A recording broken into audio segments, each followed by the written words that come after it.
Assalamu alaikum wa rahmatullahi wa barakatuh. Welcome to Living in the West. In Living in the West, we're discussing the issues regarding the Muslim minorities in the West. We've spoken before the importance of discussing this topic, and now we're looking into some of the social aspects, and we moved on slightly to some of the economical aspects or dimensions that involve this group of Muslims. I have with me Sheikh Al-Haddad from the Muslim Research and Development Foundation from the United Kingdom, an organization and think tank which looks into providing solutions for this mass of Muslims. Assalamu alaikum, Sheikh. Alaikum assalam wa rahmatullahi wa barakatuh. Sheikh Haytham, previously we discussed some economic dimensions, and one of the important things you touched upon was that before we discuss the issue of riba and interest in the West, which is something that many Muslims discuss, we have to look into the awqaf, trust, and setting up these endowments. Now we've discussed this, can we go into the issue of riba and the importance of tackling this in the West? Bismillah ar-Rahman ar-Rahim. Alhamdulillah, wa salatu wa salamu ala Rasulillah. Amma ba'd. This issue of riba and dealing with riba in non-Muslim countries is or has been a hot topic. And many Muslims think that it is allowed for Muslims to deal with riba in the West because it is a non-Muslim country. And unfortunately, we have heard some fatwa from number of different scholars who allowed this, and even some fatwa went to the level to encourage Muslims to deal with some prohibitions or some riba in order to strengthen the Muslim community. First of all, this notion that riba is not prohibited in the West is not true, and we have to look at it carefully. I know that it has been attributed to Imam Abu Hanifa or to the Hanafi school of thought, but we have to be careful here, because the Hanafi school of thought, when they said that it is allowed for Muslims to deal with riba in non-Muslim countries, they haven't said that exactly. The accurate position of the Hanafis is you can take the access or the riba from a harbi, or you can take riba in Dar al-Harb. That is totally different from saying that it is allowed to deal with riba or in riba in non-Muslim country. But they only see it as two anyway. They see Dar al-Harb or Dar al-Islam. So this Remember that we said that the Hanafi, the classification is a by classifications, means there are two dars or two abodes, the Dar al-Islam and Dar al-Harb. And that's why we said this notion is important, and we need to understand these classifications, because there are a number of fiqhi issues dependent on this. This is a typical example. If we haven't understood this background, we won't be able to understand the correct Hanafi position. The Hanafis, they have the Dar al-Islam and Dar al-Harb. They call any non-Muslim land as Dar al-Harb. And therefore, they said the Harbi, he is muharib for us, he is fighting us, and we are fighting him. So if we are fighting him, means his life is halal for us, his wealth is halal for us. So if any of the Muslims enters Dar al-Harb, who is fighting Muslims, and the people are fighting Muslims, of course he is in a state of war with them. Therefore, if he can take their money by any legal or illegal means, provided that he does not have any kind of covenant or agreement with them, then it is permissible for him. If he is allowed to fight them and to kill them, then of course he is allowed to take their money. But this is where the disagreement comes, isn't it? Exactly. That's why we have to qualify this fatwa. And we said that this fatwa is a very dangerous fatwa, because it refers to the Hanafi position. And the Hanafi is considering non-Muslim countries as Dar al-Harb. And if you are considering the European countries now or the non-Muslim countries as Dar al-Harb, and you apply the Hanafi position that the wealth of those people is considered to be halal or booty of war to the Muslims, then this is a very, very dangerous position. And I doubt that any of the Muslim scholars would accept that. That's why we say the essence or the basis of that fatwa is totally wrong.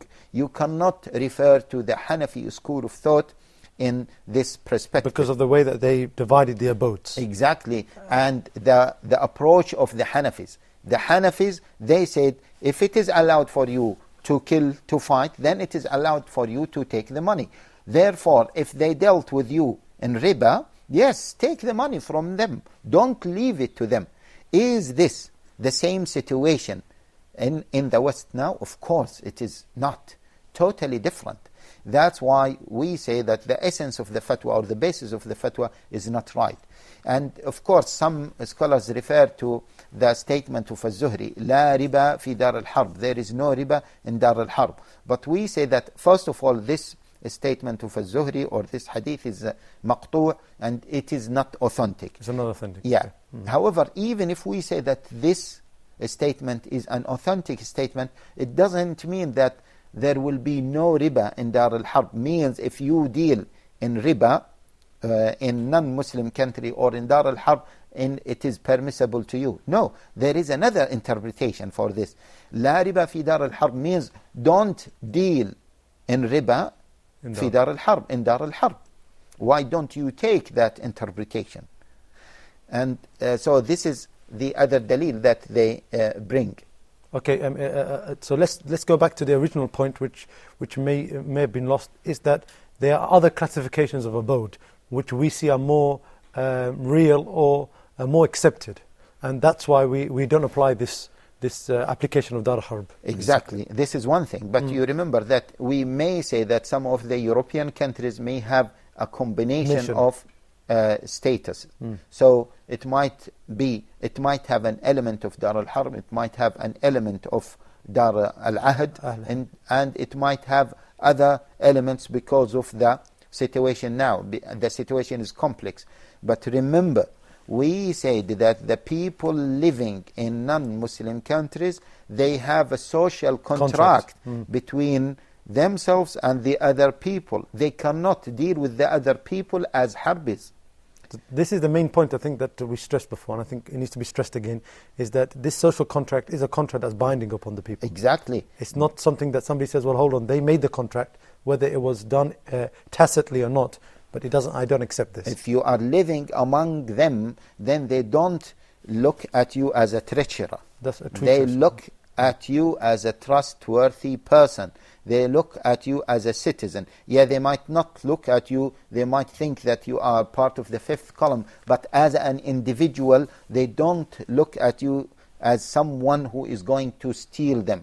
So there is a level of trust. Al-ma'ruf urfan kal-mashruti sharta, as we said. And we said that this is the social contract. Therefore, no one should assume that, yes, it is allowed for me to take riba or to deal with riba in Dar al-Harb.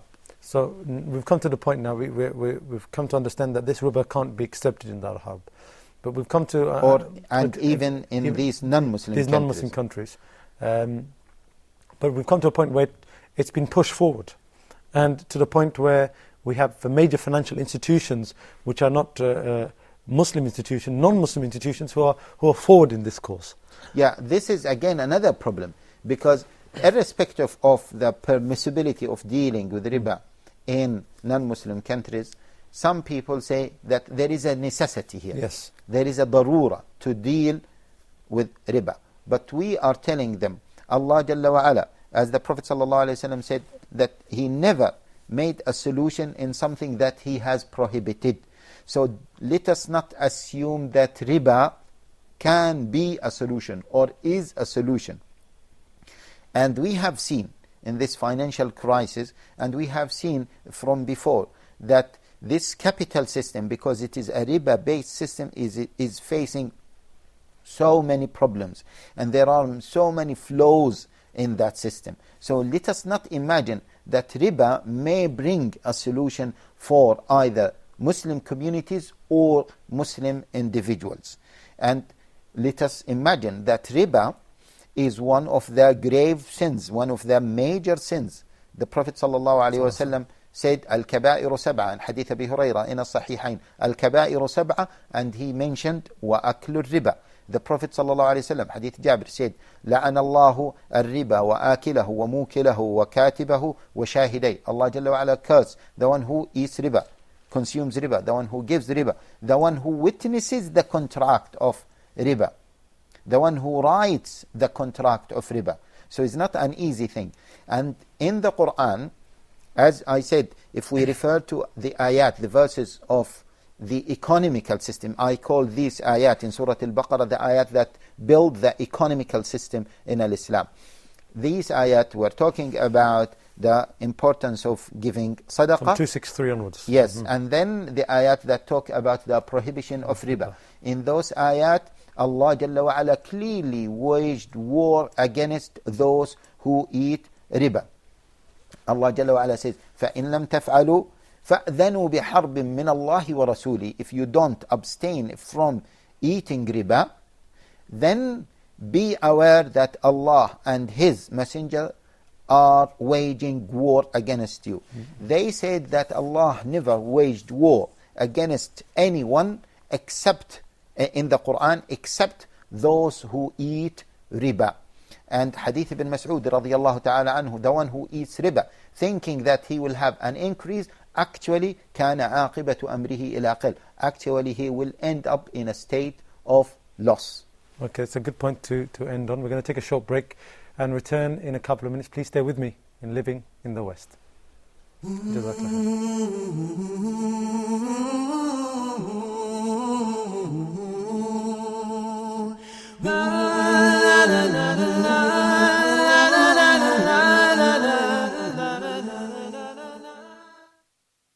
لبيك اللهم لبيك لبيك اللهم لبيك لبيك لا شريك لك لبيك لا شريك لك لبيك إن الحمد Story of Hajj. لك والملك. This program is not about the rituals of Hajj, rather about the story that is behind each ritual of Hajj. The tawaf around the Kaaba has a story. The sacrifice has a story. The sa'i between Safa and Marwa has a story. The sacrifice of Ibrahim to his son has a story. Standing in the mountain of Arafah has a story. This program is not devoted only to those who are going to Hajj, also to those who are staying at home. Now, he is to call his father to Islam, to monotheism. Later on, Allah subhanahu wa ta'ala commanding Ibrahim alayhi salam to sacrifice his only son. Another test. Join Imam Kareem Abu Zaid in his program, Story of Hajj, as he takes us on a journey through the life of Ibrahim, peace be upon him, and teaches us the history behind each ritual of Hajj. Huda, a light in every home.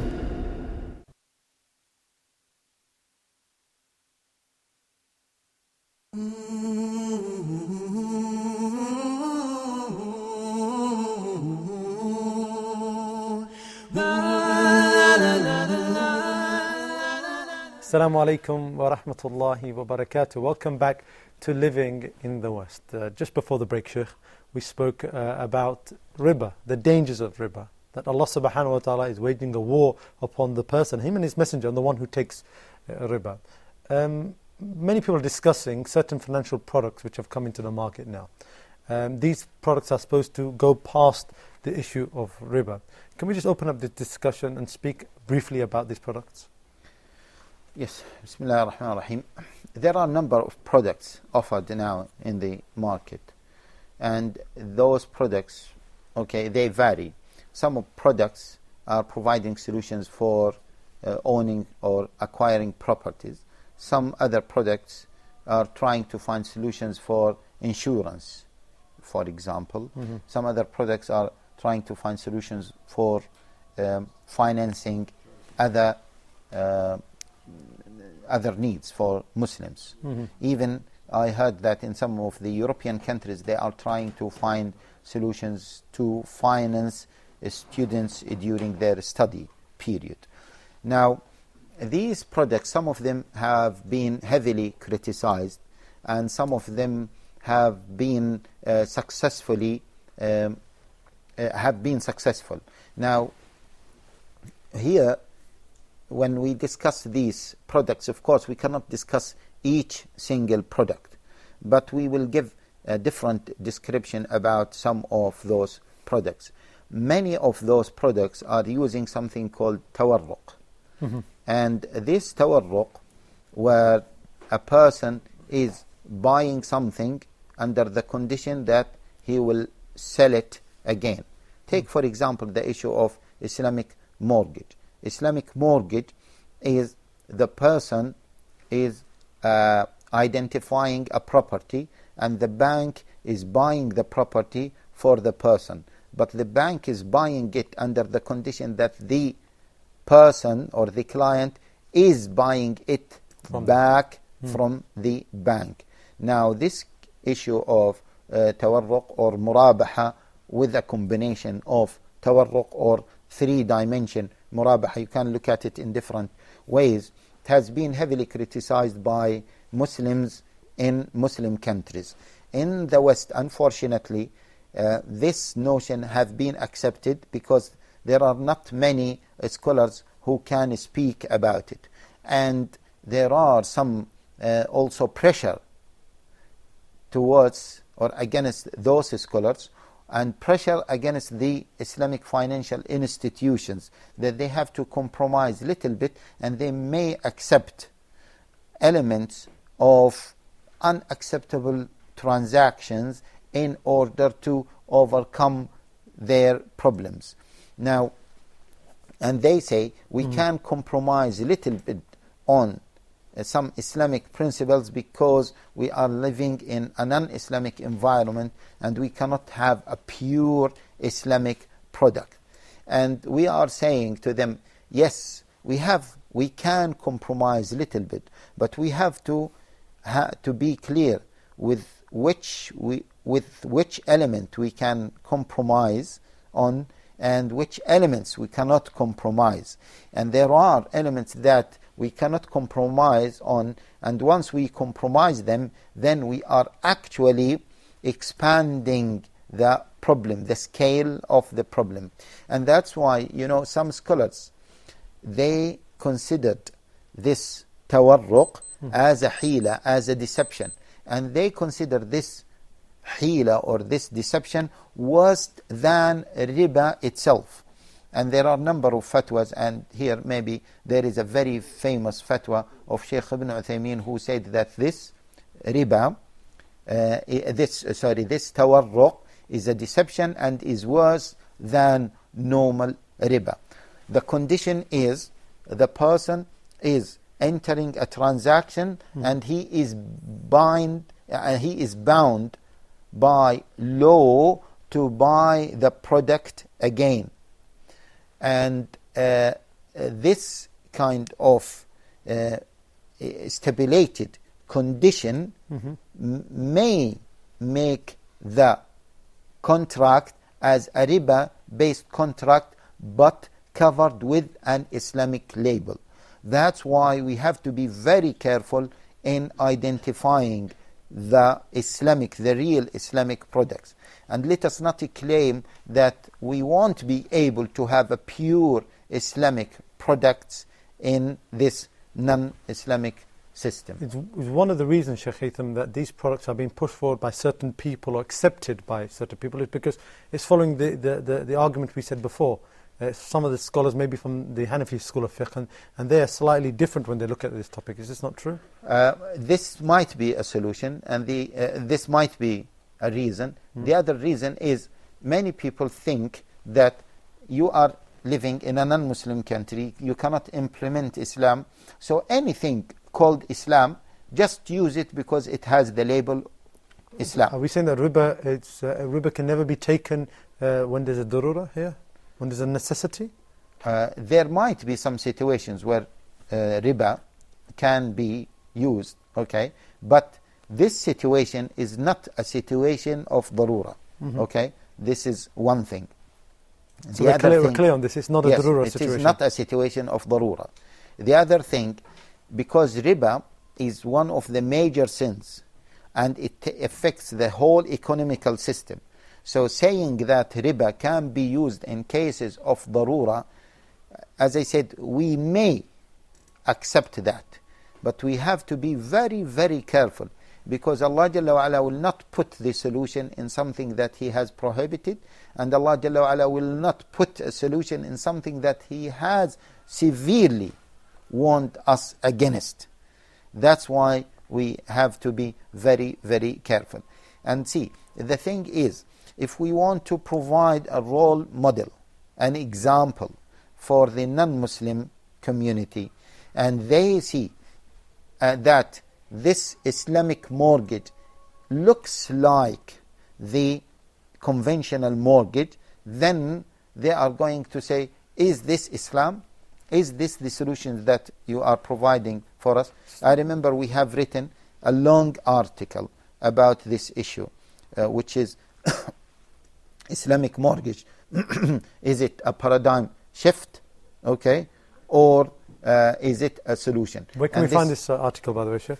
Yeah, this article, it is available in this website, www.islam21c.com, means Islam in the 21st century.com. Okay. And in this article, we have explained, okay, me and Brother Tariq Diwani, that the dealing with these kind of transactions is itself a problem. It is not solving the problem. That's why we cannot say that using these transactions is a matter of a stepping stone towards the pure Islamic system. And the other problem is, if we tell people that this is halal, purely halal, then people will be happy with it, and they will not think to improve that scheme. Okay, some financial analysts say that these financial products, these Islamic products, actually in all reality, if you measure them up to the normal riba-based products, you're getting a worse deal because you're giving up more. Really. Yes. Is this so true, or is it just something that is attacking these kind of products?